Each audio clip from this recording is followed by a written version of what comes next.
Welcome, everyone. My name is Natalie, and I'm here together with my colleague Sam, who will be in the background supporting me on the chat. And we are both leading in the educational department of Urgency. And we're very happy to be here today to discuss the financialization of land. This is the last session organized by Urgency at this really amazing conference, and we would like to use this moment to thank our partners who helped to make this happen. So the Erasmus Plus Agency, Terre de Liens, the European coordination La Via Campesina, the Transnational Institute, Eco-Rurales, Neoleni Europe, IFOM Europe, and of course the Oxford Real Farming Trust. So without further ado, I would like to introduce you to our fantastic expert panel. We have with us today Robert Levesque. He is a French agronomist specialized in land issues. He has been an expert for the Economic and Social Council and has published many articles and books, including Earth and Humanity, The Ecolocene Way, Mother Earth, If We Miss It, Stop the Plundering of Common Goods. He is a president of AGTER, an international non-profit organization which aims at contributing to improve the governance of land, water, and natural resources, and at conceiving new ways of managing those resources better adapted to face the challenges of the 21st century. Bienvenue, Robert. Then I'd like to introduce you Philipp Seufert, who is a human rights practitioner who works at FIAN International, an international organization that has been advocating for the human right to food and nutrition for over 30 years. He works with social movements of small-scale food producers, indigenous peoples organizations, and other civil society organizations, supporting them to assert and advance their rights at local, national, and international levels. His main areas of work are the control over land, fisheries and forests, and biodiversity. He also works on financialization, as well as the impacts of digitalization on the right to food and nutrition. Welcome, Philip. And last but not least, we have with us Mikhailo Amosov. He's a land expert at the Center for Environmental Initiatives, EcoAction, based in Kiev in the Ukraine, and the coordinator of the Land Matrix Initiative in Eastern Europe since 2017. The Land Matrix Initiative is an independent global land monitoring initiative tracking large-scale agricultural investments. Mikhailo has been involved in the analysis of land reforms in the Ukraine. Lascavo prossimo, Mikhailo. To start us off and give us a base to understand this complex issue, I would like to address the first question to you, Robert. What can we understand under the financialization of land and agriculture, and what are the consequences?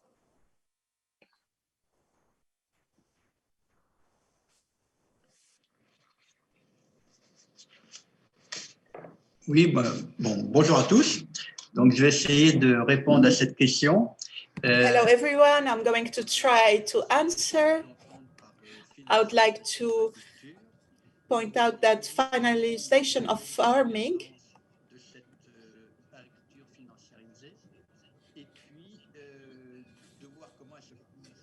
I'm going to talk about that and what are its consequences on familiar farming, as well as for the community. When we speak about finalization, I understand financialization of farming means having investors in companies of farming production in order to have profits. We have to know that in 2010 in Europe, these companies constituted 12%. And after 10 years, the percentage grew. What does it mean? It means that a big part of of all the work does not come back to the workers of the land.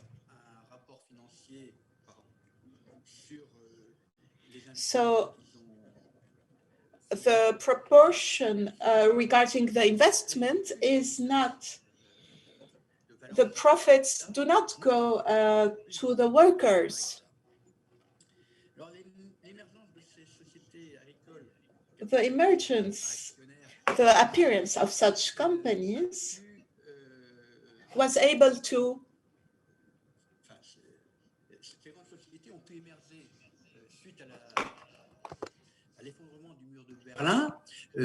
avec le démembrement. It was after the Berlin Wall fall in the Eastern Europe, but also were able to appear from little familial structures, familiar companies in which soit propriétaire ou fermier, ou les deux en même temps. Ces unités familiales. So these familiar units grow, and little by little, capitals et progressivement, les capitaux qui appartenaient à la famille and progressively, the capitals that used to belong to family go to the members who do not work on the exploitation, and little by little they change hands and they pass to other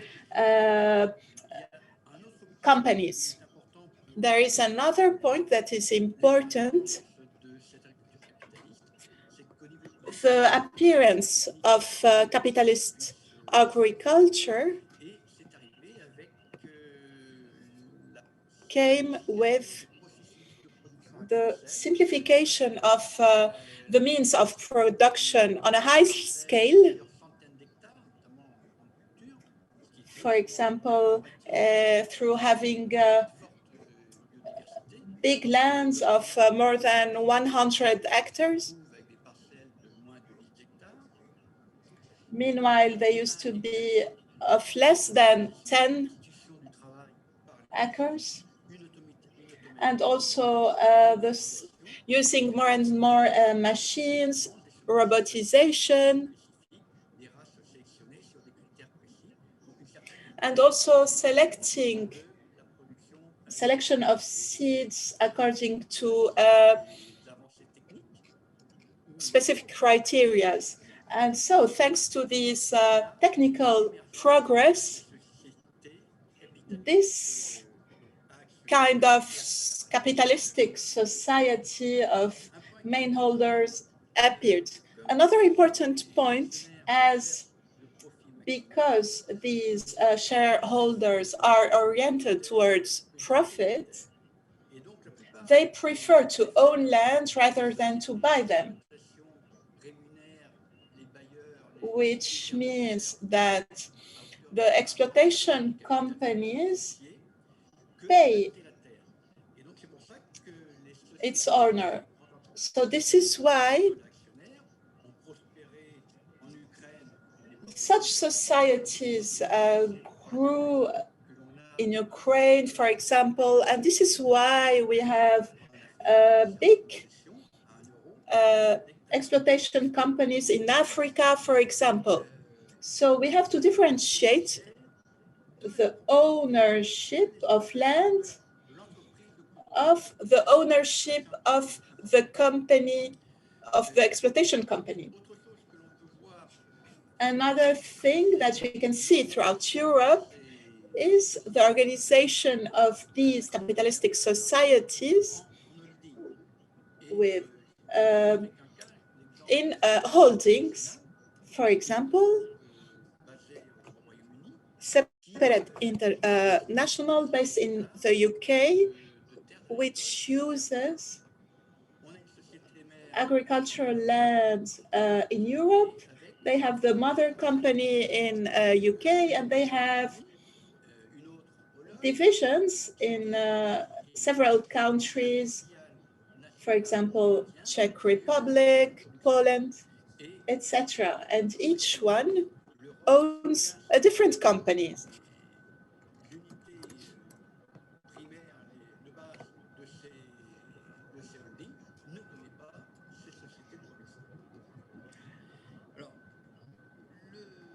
So what is important to see is the logic that is really distinct between the financial objective of shareholders of these units and the economical logic of familiar exploitations. In the familiar ones, the ones who own the rights of exploitation of land, whether they are farmers, they are the main workers. So their interest is to pay in the best way work, and to which allows to have an important added value, and also to work in a way to protect the environment and make sure they have good conditions, working conditions. The consequences of the development of these big units is that we have a reduction of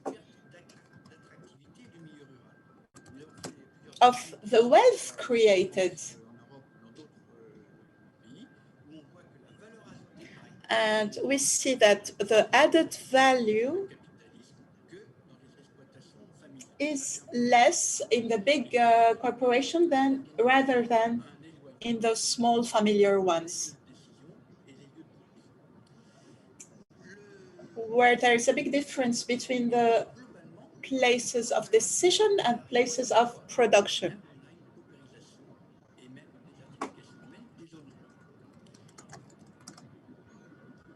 Which leads to a pauperization of rural areas. So these big companies are created by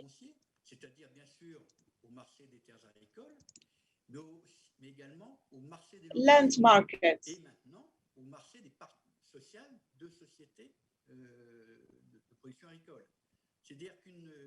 which means that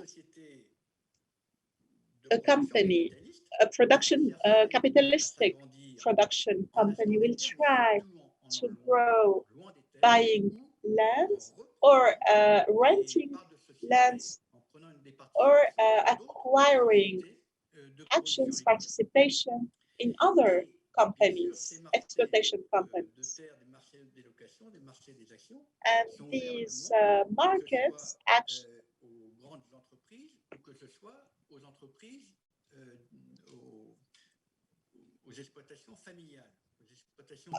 these are open, so these shares are open also within familiar company.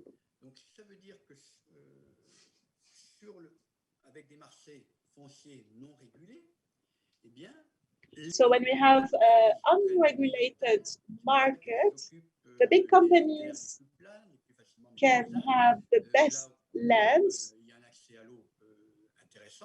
for example, where there is access to water, easy access to water,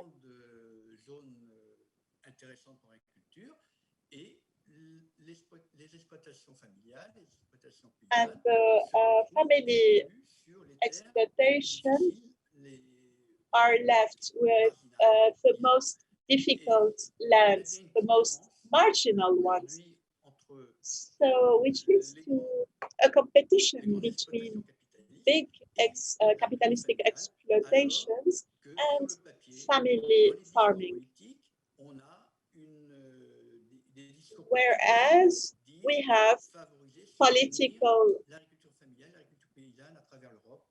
Dans les faits, ce n'est pas exactement cela qui se passe, et c'est pour ça que dans Well, we have policies which say that they favor family farming, but in reality, it's not the case. Thank you for your attention. Laying this out really so clearly for us. We can really see how detrimental it is that land is treated as a commodity from which capital gains can be derived without really giving any regards to all the life-sustaining functions it actually has and the importance it holds in many people's lives. Which brings me to the next questions I'd like to address to Philip. Philip, can we speak, and thinking about financialization of land, can we speak about a human rights issue in regards to this? And in your answer, could you maybe explain on how the UN Declaration of the Rights of Peasants could be used as a tool to address this? And just a quick reminder, if we can all try to speak slowly, just to make the interpretation a bit easier. Thank you very much. Yes, thank you, and hello everyone. Thank you also to the organizers for inviting us. Some might be surprised because on the announcement of the event it said that my colleague Sophia would have been speaking, but she had to attend an emergency, so she apologizes and greets you all, and I will do my best to substitute her. So I will speak on the two aspects of your question. So the one is, okay, why is land, or why is this issue of financialization a human rights issue? And I would answer that by pointing to the consequences that the financialization of land has, and that Robert has already pointed to. That means that, a very concrete consequence is that land prices increase. Financialization leads to an increase of land prices, and it leads to an increase to levels that most family farmers, small-scale food producers, but also like more urban households, residents in general cannot afford anymore. And also new entrants, farmers, young people who want to take up farming cannot access land. And that obviously has consequences. Losing the land or not being able any longer to afford the land for a family farm has consequences. That is, it's their work, it's their life, it's basically everything to them. And I think this is also important always to kind of stress in the European context specifically, where a bit sometimes the perception is, well, Europe, land is not so much of an issue in Europe. But I think if we look at it, there are, as Robert said, there are still a lot of many family farms in Europe, and millions of people who depend on farming, on agriculture. But why do the prices rise?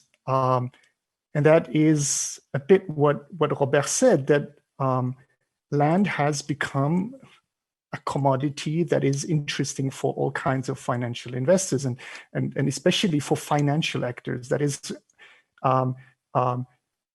entities that are not necessarily primarily interested in the production, but that are interested in returning, in generating returns. And for them, actually, rather than a commodity, maybe it's even better to speak of a financial asset, and transforming or treating land as a financial asset, as opposed to, a good and a resource that is important for livelihood changes substantially things and how we deal with land. So in a way, these kinds of investment, capitalist investment in agricultural land, but also in housing, because we speak a bit about agriculture, but I think it's always important to keep in mind that this happens. Similar dynamics are happening in urban areas as well. And those kinds of investment, they disconnect land from the social and ecological functions that it has, and that is the basis to for people to develop and to have sustainable livelihoods, for them to create healthy ecosystems and to have a life in dignity. And instead of that, it becomes, as I said, an instrument just or an asset that is used in order to extract wealth for the benefit of people who are not living there or are not actually kind of attached to that land, but in many cases they are kind of very distant, as in the holdings mentioned by Robert, and but even I think we even speak about when we look at the geography of finance, global finance. These are often actors that are completely disconnected and even operating from very, very far away. So if we frame land like this, and if land is treated as a financial asset, actually kind of it undermines this function of land as a source of dignity and of livelihoods. And that means also the right to land, as it has been recognized explicitly in the UN Declaration on the Rights of Peasants. And I will come to that again, but I think it's important to say, to underline, to emphasize that,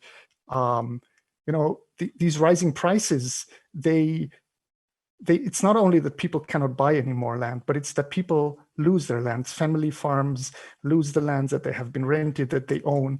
They, in some cases, they even kind of risk to be evicted. It creates or perpetuates things like landlessness, homelessness, and it increases a trend that is real in the European Union, and that is an increasingly unequal distribution of land. And a couple of years back, some colleagues did a study, and actually, if you look at the statistic and how land inequality has developed in the European Union, and you come to levels that are comparable to other countries that are that you associate with like unequal land distributions, like countries like Brazil, Colombia, and the Philippines, who, through their colonial past have these structures. But in Europe, actually, when you look at just as the numbers, something quite similar is happening. Then the second part of the questions is related to the UN Declaration on the Rights of Peasants and other people working in rural areas, and to what extent that can be a tool, kind of to counter it or to preserve the right to land.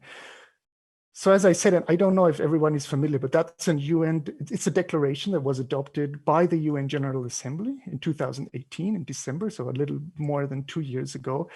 And it's an important declaration for many reasons. But when we speak about the issue of land, it is mainly also because one specific article, and that's Article 17 of that declaration, explicitly recognizes the right to land of rural people, basically. And it speaks about access, it speaks about sustainable use, and it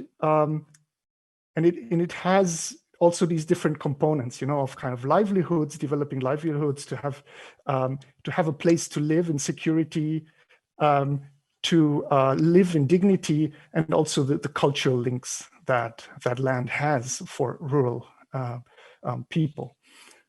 So that alone, I mean, a recognition in a declaration obviously doesn't mean that, that in itself is not enough. And it's also true, and it's important to say, like, the UN declaration, this declaration is a declaration, so it's a political declaration. It's not a treaty. It's not a binding instrument. So in that sense, its application, it's not direct. It's not like that all countries now are obliged in a way, directly. They have to apply it, otherwise they would be breaching like their treaty obligations. Specifically for the US, for Europe, it also is important to say that almost all countries of the European Union abstained. They did not vote in favor of this declaration, with some notable exceptions. That's Portugal, Serbia, and a European country, although not in the European Union, Switzerland.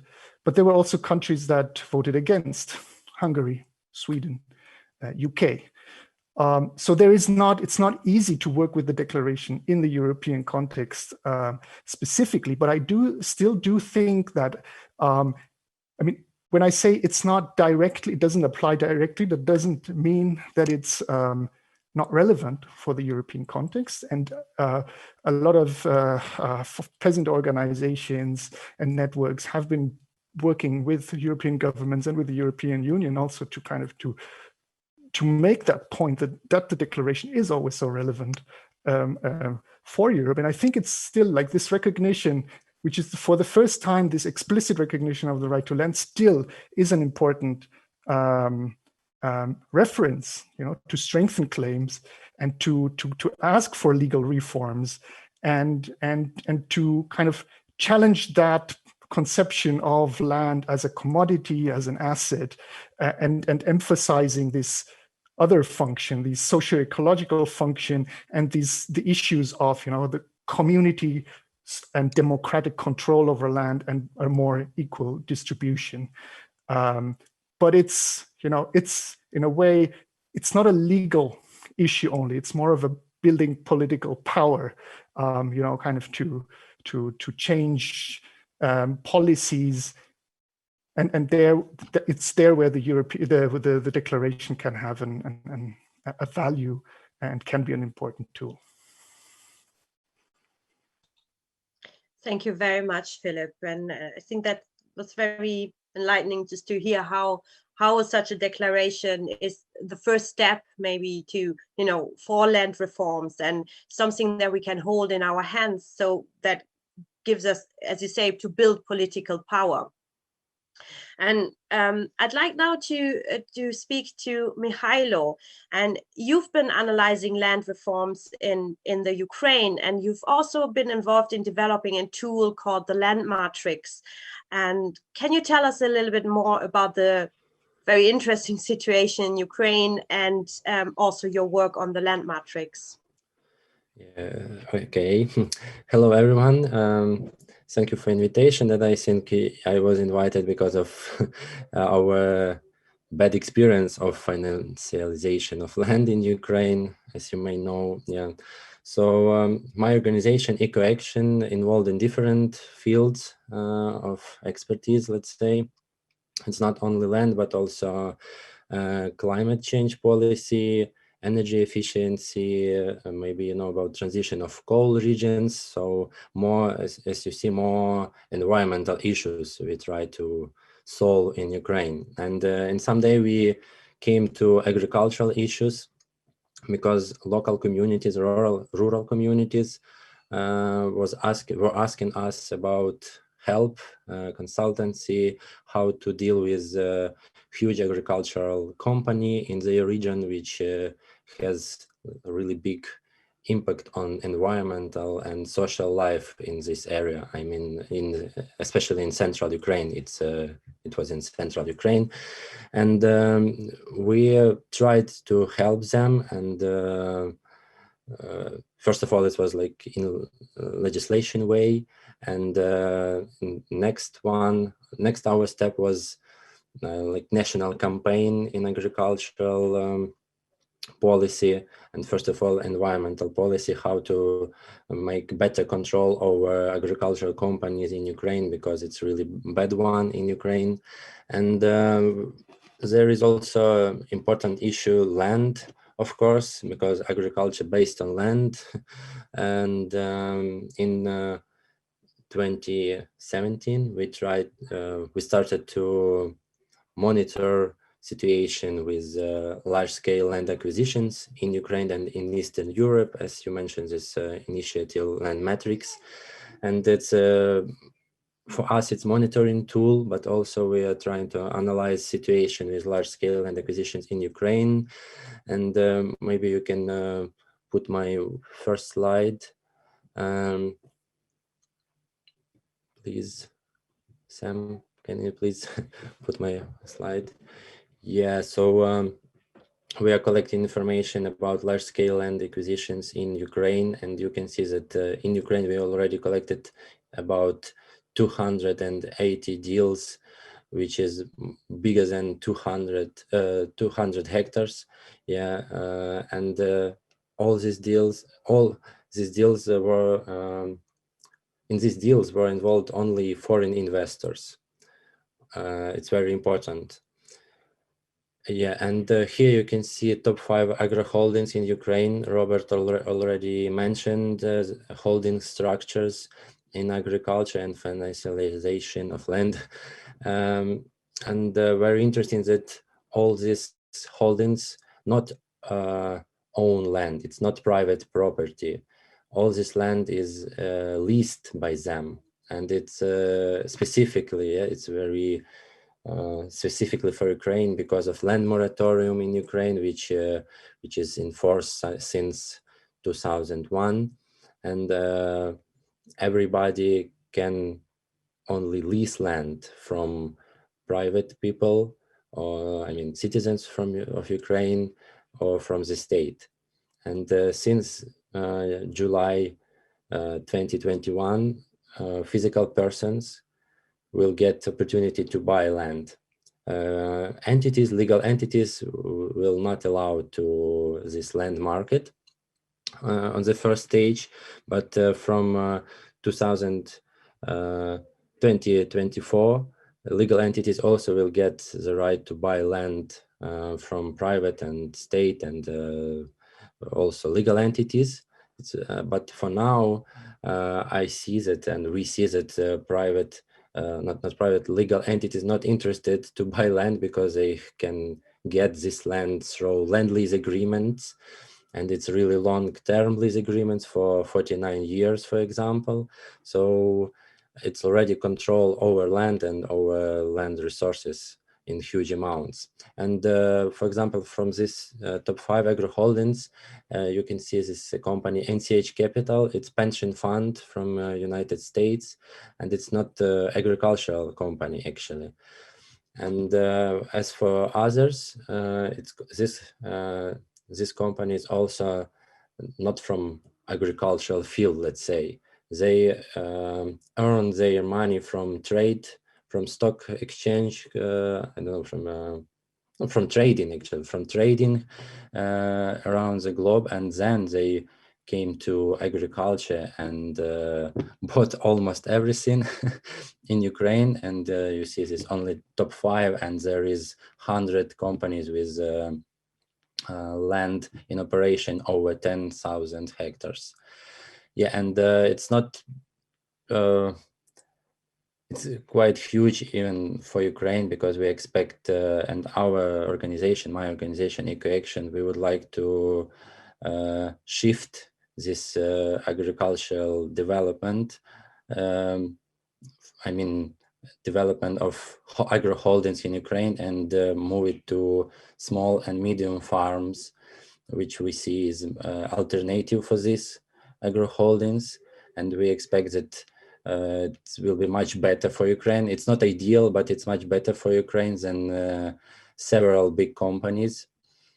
Yeah, which is even not registered in Ukraine very often. And on this map, you can see that usually countries of foreign investor countries in Ukraine, and it's for example, Cyprus. You can know, I think you know about Cyprus, that it's tax haven. Luxembourg, for example, is a huge tax haven, and usually Ukrainian citizens register in their companies in these countries, and make tax avoidance in this way, and it's very bad for rural areas. And we and that's why we think that smaller farms can help with this to solve this social inequality and land inequality on the ground. Yeah, but it can be not ideal way. Yeah, but for now we see that it's very. It's one of the best, unfortunately. Yeah, we are usually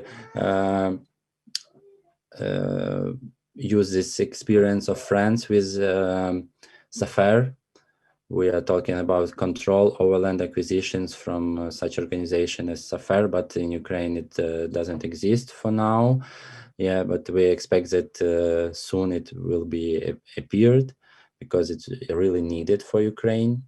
Yeah, and how eco-action involved in land reform in Ukraine? It's usually through comments and propositions to laws, which might be approved by Parliament of Ukraine, and we're trying to work in this way. Unfortunately, we don't have like a very powerful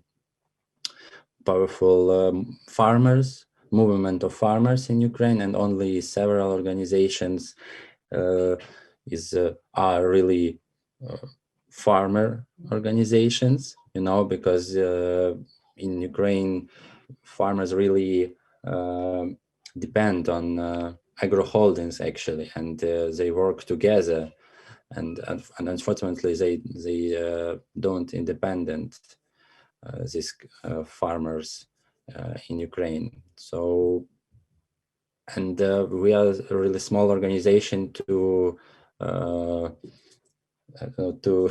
take all this huge amount of work in land reforms and land relations in Ukraine, but we are trying to bring our vision and your perspectives, I mean your perspective, European perspectives in Ukraine, and help with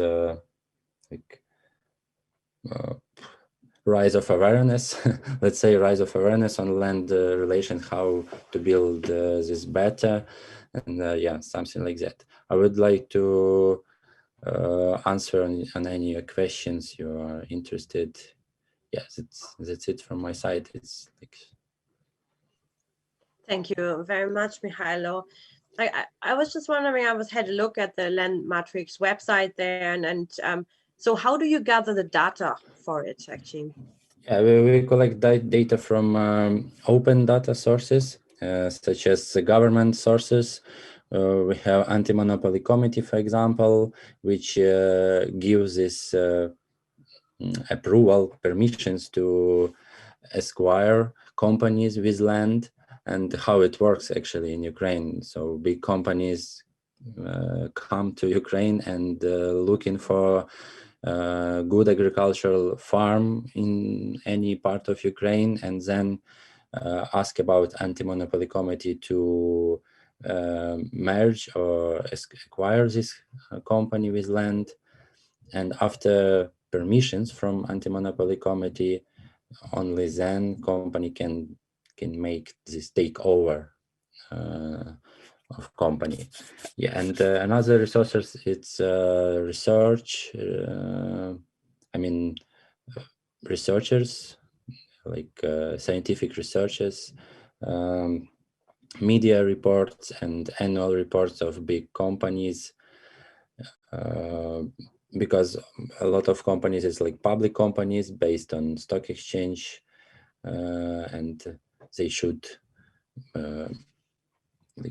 give this annual report to public, and we analyze them. And last year we sent even comments to these annual reports, because we see that we can improve access to information from local communities, because it's very important for them to have ecological information about how this company works in their region. What else? And also very important source, it's people actually from the ground.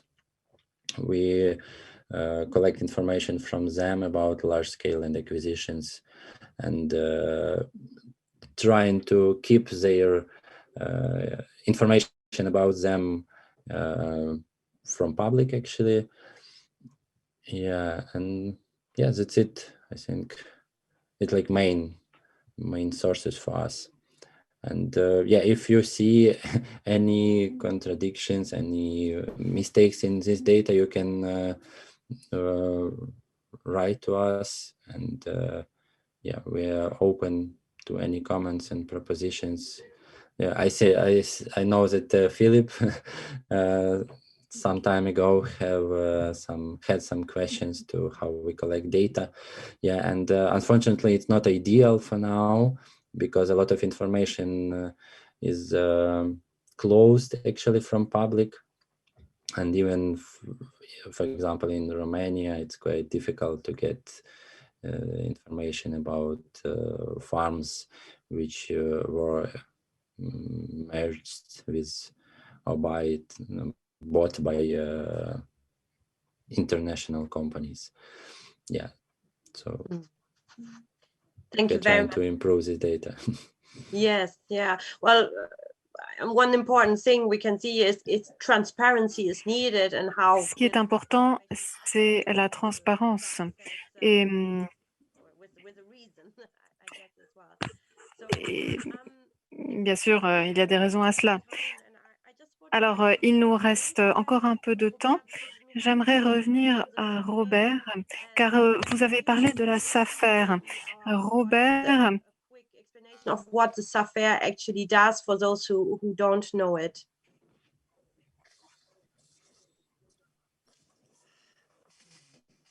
En France, So in France, the SAFER is an institution that controls the land markets.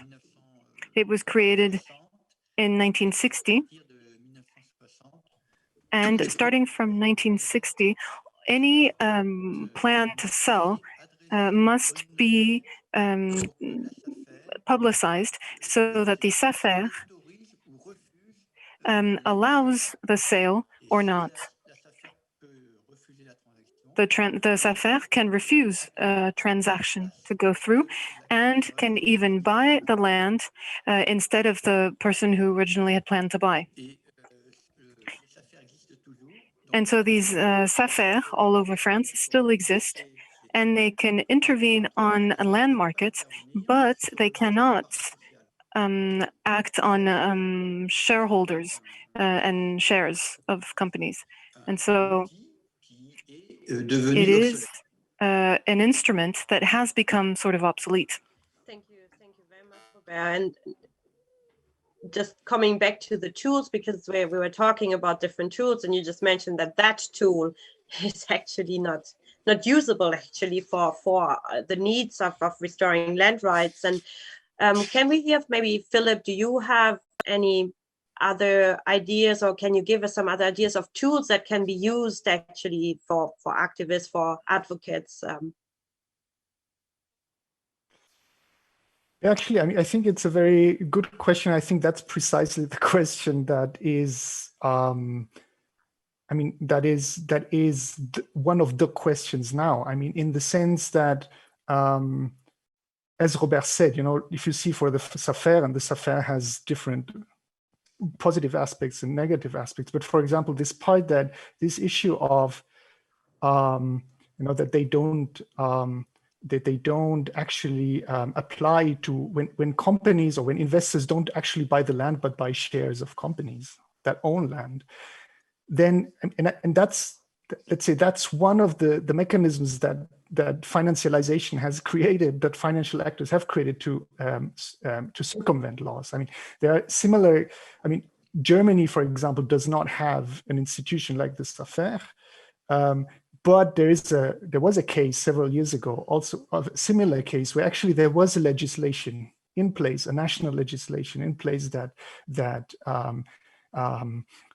when a big agro industry kind of collapsed and it had accumulated a lot of lands, and actually those lands could not be sold to investors as of the legislation, but the same thing happened. You know, insurance companies came in and financial funds came in a way, and not buying the land, but buying shares of the companies that own the land. And in that sense, you know, and I have assisted to conversations also with people, with lawmakers in the European Parliament and so on, and they say, actually, we don't have the means. So basically, you know, we have to update those tools, and different tools might, and I think probably we need an array of tools. You know, there are other issues or other proposals that are being made. For example, I know that in some regions of Spain also there are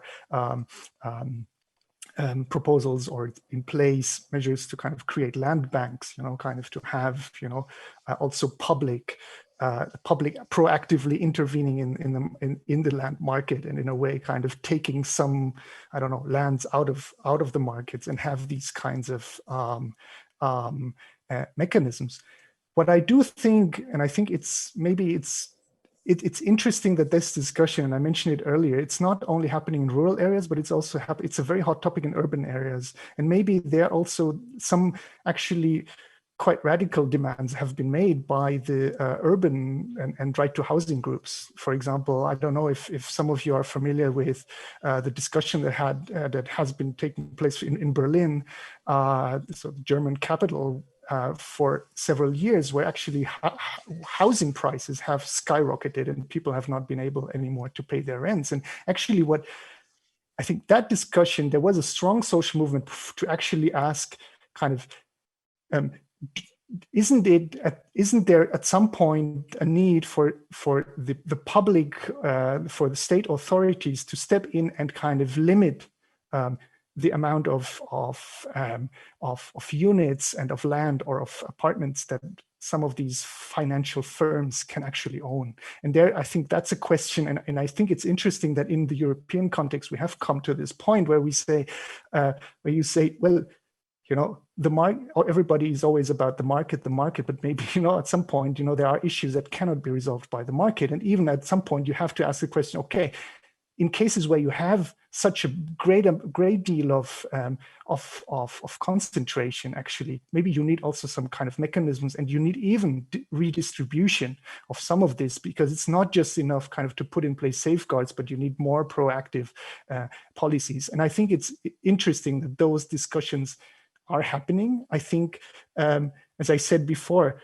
I think so far there is no kind of the good example that is there. But I think with some of these older things that we have, like the SAFER, but also kind of the more, I don't know, radical, further going demands of actually asking, you know, if land and housing, if there are kind of goods that have such a strong socio-economic value and role to play, how can those actually be governed in a way that is not just kind of giving them to the market and having some kind of, you know, kind of more, some small regulations in the market? Thank you very much, Philip.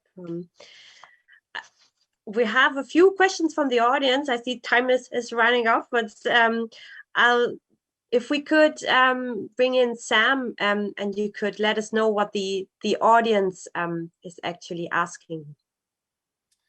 Sure. Thank you all for a very engaging and rather disturbing conversation about this issue. We are relatively short on time, but I think we have time for maybe 2 questions. I think I'll do one open question first for all the panelists.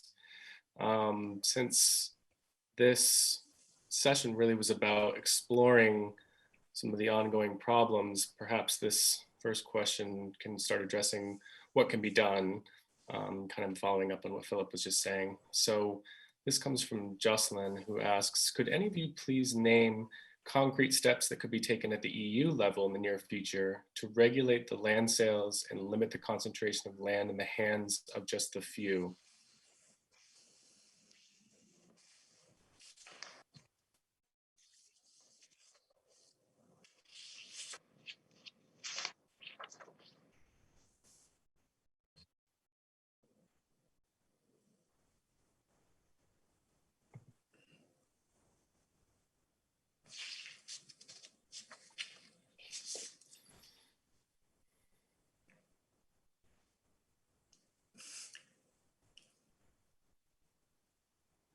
Mikhailo, what do you think? Is there anything that you can imagine being done at the EU level? Oh, it's for me. It's question for me because sorry, it was for the whole panel. Yes. Yeah, I didn't expect that. I cannot say anything about EU, unfortunately, because usually in Ukraine we just take experience of European Union and try and bring this experience to Ukraine, because we think it's like best practices in land regulations. Yeah, for example, as I said about France and and Germany. Yeah, but recommendation for EU I don't have. Thank you. Well, since I have you here, Mikhailo, how about, is it possible for you to talk about how these massive entities, these agro holdings, are able to accumulate such massive tracts of land and where they're leasing them from? Yeah, it's typically for Ukraine. So in recent years, big agro holdings usually were buying biggest agro holdings. So one agro holdings merged with another agro holdings. And it's in recent years. For example, in 2017, Kernel Holding bought another agro holdings with Russian investments in Ukraine, and with almost 200,000 hectares in operation around Ukraine, and it's almost 40 enterprises around Ukraine. And in 2000s, it was like tete-a-tete agreement with owner of land. I mean, with smallholder. So it was a concrete land lease agreement with smallholder, but then it moves to these huge acquisitions, and that's why it's huge land holdings appeared in Ukraine. So you can imagine it's private land plots. It's in average it's 4 hectares around Ukraine, and 30 million hectares of arable land in Ukraine, and it's millions of land plots around Ukraine, and it's millions of land lease agreements. And then they just bought one by one. I mean, bought companies in the future, because it's long-term land lease agreements, so you can buy not land but company. And Philip mentioned that they started to buy companies, stakes in companies. So, and I would like to answer, if I may, about this question from Annette about companies will have a right to prevent the sale to individuals when land would be available. It's very interlinked question with what I said previously. So once land reform in July 2021 will be started, tenant will have the right to prevent this acquisition. I mean, when physical person would like to sell land, it's a big company can be against it, and then you cannot sell this land, unfortunately, or I don't know, but yeah, it's possible, unfortunately, for physical persons, I think. Yeah, and if it's not, I mean, if it's not your tenant, yeah, it's a bit complicated. It might be very complicated Ukrainian reality. Sorry. Yeah. So yeah, it's possible. Big tenant can prevent. Maybe we have time for one more question.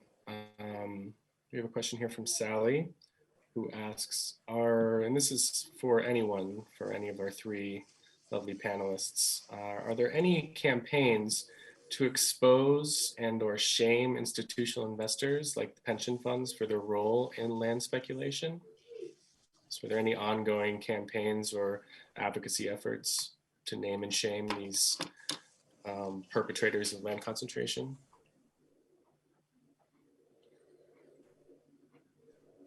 Go ahead, Robert.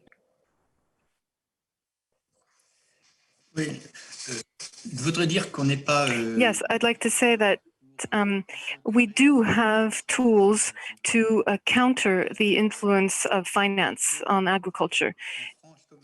In France, just as in Europe,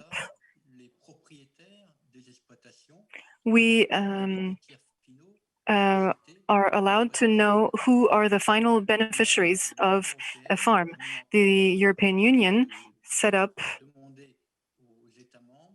a mechanism that obliges states to know who are the final beneficiaries and to fight against terrorism, etc. And so it is to the benefit of communities to favor